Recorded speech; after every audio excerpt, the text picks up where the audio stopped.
If your app won't open and points to the Mfc140d.dll, the fix is closer than you think. I'm Sophie Chen, a Windows support specialist, and let's get you back to work. Before we get into the manual guide for Mfc140 debug, you can try the suggested utility for improving overall system health. This DLL file is the debug version of the Microsoft Foundation class library for Visual Studio 2015-2022. It contains diagnostic symbols that help developers identify memory leaks and logic errors in desktop applications. Let's get to work. We'll start with the most common fix for this specific error. The recommended solution is to reinstall Microsoft Visual C Redistributable.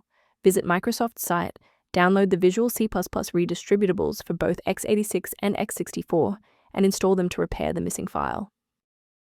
If you're still finding yourself stuck after the reinstall, our next priority is to check for any active blocks in the system path.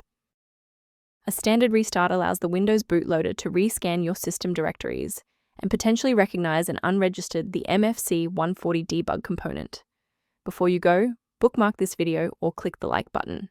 This ensures the video stays in your library so you can finish the final steps as soon as you're back at your desktop.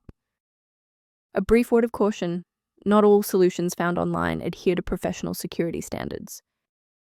A critical reminder: modifying the Mfc140 Debug DLL manually is dangerous. Without a verified installation source, you risk overwriting essential files that your hardware depends on for basic functionality and security.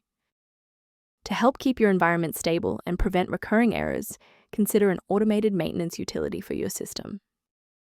The utility linked below provides informational guidance for users reviewing the Mfc140 debug and system behavior.